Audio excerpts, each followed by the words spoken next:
नमस्कार दोस्तों। मैं आपका दोस्त श्रीहर निखिल एक बार फिर से आप सबके सामने पेश हूँ फिलॉसफी दर्शन शास्त्र को लेकर के। पीछे लंबे समय तक मैं आप सभी से दूर रहा। फिर से एक बार हम प्रारंभ कर रहे हैं फिलॉसफी दर्शन शास्त्र। फिलॉसफी का एक सबसे बड़ा प्रश्न जो आपके सामने या मेरे सामने या एक सभी विद्यार्थियों के सामने एस्पिरेंट के सामने आता है वो ये आता है, यूपीएससी की अगर बात करूं तो यूपीएससी में फिलॉसफी ऑप्शनल क्या एक अच्छा ऑप्शनल है? पहली बात तो ये।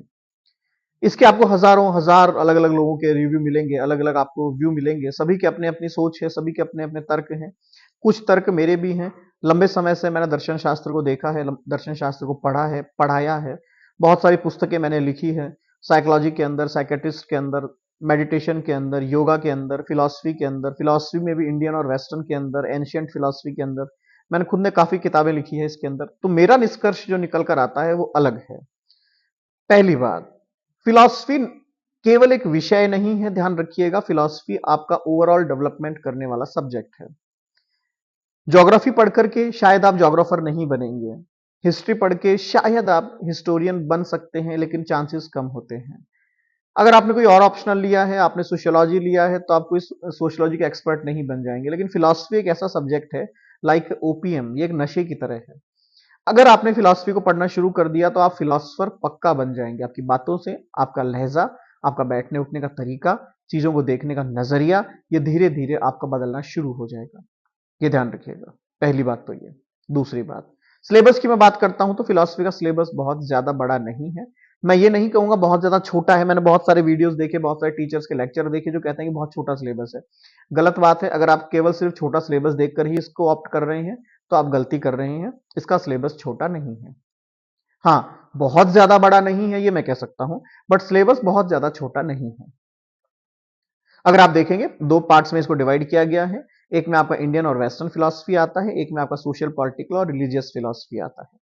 अगले वीडियो में हम डिटेल डिस्कशन करेंगे, बट एक बार मैं आपको सिर्फ समझा देता हूं। जो लोग छोटा सिलेबस समझ करके पढ़ाई कर रहे हैं, छोटे सिलेबस समझ करके ले रहे हैं, वो गलती कर रहे हैं। इंडियन फिलॉसफी में ऑलमोस्ट 9 अलग अलग सेक्शंस आते हैं, लेकिन केवल 9 नहीं है। वेदांत सेक्शन जब आप देखेंगे तो वेदांत फिर एक बड़ा सेक्शन आ जाता है, जिसके अंदर इंटरनली 4 से 5 सब्जेक्ट्स या 4 से 5 एक दूसरे अटैच्ड सेक्शन आपको दिखाई देंगे। अगर आप देखेंगे वेस्टर्न फिलॉसफी के अंदर, तो वेस्टर्न जो नॉर्मल फिलॉसफी है, एंशियंट फिलॉसफी है, वहां पर तो आपको 10 चैप्टर्स मिलेंगे। लेकिन जब वेस्टर्न कंटेम्प्रेरी में आप आते हैं तो लगभग 17 से 18 फिलोसफर्स फिर से मिल जाते हैं आपको। तो लगभग 27 फिलोसफर्स, 27 और 10 अगर आप जोड़ेंगे तो हो गए टोटल 37। आप आइए सेकंड पेपर के अंदर, जहां पर सोशल पॉलिटिकल और रिलीजियस फिलॉसफी है। तो सोशल पॉलिटिकल कोई छोटा मोटा सिलेबस नहीं है, सोशल पॉलिटिकल का सिलेबस भी बहुत बड़ा है। रिलीजियस फिलॉसफी का सिलेबस आप कह सकते हैं छोटा है, बट ओवरऑल अगर आप देखेंगे इस पूरे पेपर फर्स्ट और पेपर सेकंड को, यहां एक और एडवांटेज या सबसे बड़ा एडवांटेज जो आपको मिल जाता है वो यही है कि यहां पर बहुत सारे क्वेश्चंस ओवरऑल रिपीट होते हैं। अगर मैं रिलीजियस फिलॉसफी की बात करूं तो जैसे कि मोक्ष का सिद्धांत है, ये ऑलमोस्ट रिपीट होता है, ऑलमोस्ट रिपीट होता है। लेकिन अब एक क्वेश्चन आता है कि अगर सारे क्वेश्चन रिपीट होते हैं, वो बच्चे अगर सारे क्वेश्चन जानते हैं, उन्हें पता है कौन सा क्वेश्चन आएगा, उसके बावजूद भी सभी बच्चों का रिजल्ट क्यों नहीं लग पाता है? सभी बच्चों का मेंस क्लियर क्यों नहीं हो पाता है, या सभी बच्चों का सिलेक्शन क्यों नहीं हो पाता है? तो इसमें अब मैं आपको करेक्ट करता हूं। आप जो गलती कर रहे हैं उसकी मैं बात करता हूं। इतने लंबे समय से मैंने केवल दर्शन शास्त्र नहीं पढ़ा, मैंने साइकोलॉजी पढ़ी, मैंने साइकेट्रिस्ट के अंदर मैं गया, स्टैनफोर्ड यूनिवर्सिटी से मैंने उसके अंदर कोर्स किए, हार्वर्ड से मेरे अभी कोर्सेज चल रहे हैं, स्टैनफोर्ड के अलावा ऑक्सफोर्ड, न्यूयॉर्क यूनिवर्सिटी, ऑस्ट्रेलिया की यूनिवर्सिटीज, मैंने इन सबके अंदर जाकर देखा। तो ओवरऑल मैं जब सारे सब्जेक्ट्स के अंदर एक्सपर्टीज करने की बात कर रहा था, फिलॉसफी मैंने कभी नहीं छोड़ी। मेरा जो निष्कर्ष है आप लोगों के लिए, हम क्या गलती करते हैं, हमें ये तो पता है कि मोक्ष का क्वेश्चन आएगा, लेकिन हमें ये नहीं पता कि इसका आंसर कैसे लिखना है। आखिर एक एग्जामिनर की डिमांड क्या है, आखिर एक एग्जामिनर चाहता क्या है, आखिर एक एग्जामिनर, अगर मैं एग्जामिनर की जगह हूं तो मुझे उस कॉपी में क्या चाहिए, हम इस पर ध्यान नहीं देते हैं। दूसरी सबसे बड़ी बात, बहुत सारी स्टेट्स में, बहुत सारे इंस्टीट्यूट्स के अंदर बहुत सारे क्वेश्चंस की सॉल्व्ड कॉपी मिलती है, जहां पर हम कहते हैं कि ये इसका एक आइडियल आंसर है, इसको आप याद कर लीजिए, यही लिख के आना है, आप पास हो जाएंगे। ऐसा जो भी इंस्टीट्यूट कर रहा है मेरे हिसाब से वो अनएथिकल है, अनैतिक है, आप बच्चे को भ्रमित कर रहे हैं।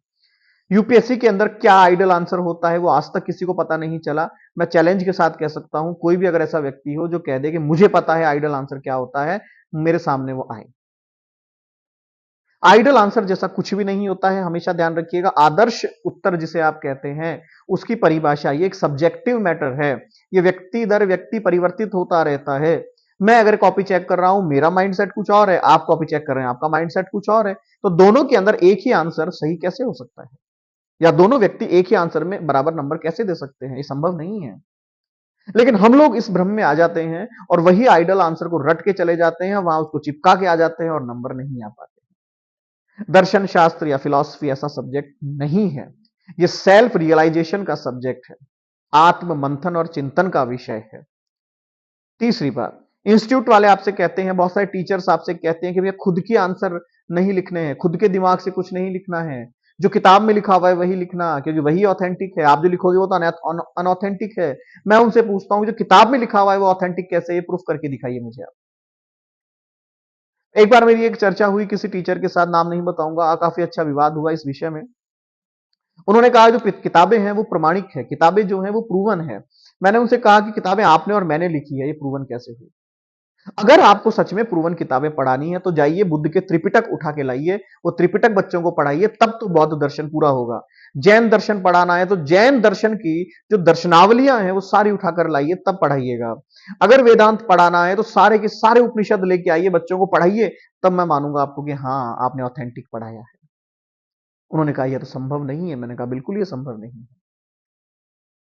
दर्शन शास्त्र समुद्र की तरह है, जहां हाथ डालोगे वहीं पानी ही पानी है, जहां आपने उठाया वहीं ज्ञान ही ज्ञान है। अपना माइंडसेट तैयार कीजिए।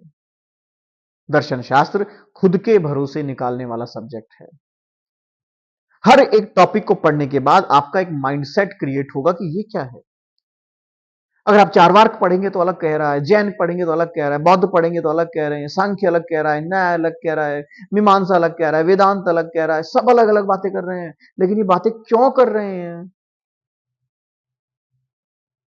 कई बार बच्चे मुझसे पूछते हैं कि सर समझ में नहीं आता, एक ही बात को 10 लोग 10 तरीके से क्यों बोल रहे हैं? मैंने कहा यही तो जीवन की सच्चाई है, यही ज्ञान की सच्चाई है। सब्जेक्ट एक है, विषय एक है, लेकिन देखने वाले 10 हैं, नजरिए 10 हैं, तो यहां पर 10 अलग अलग परसेप्शंस बनेंगे।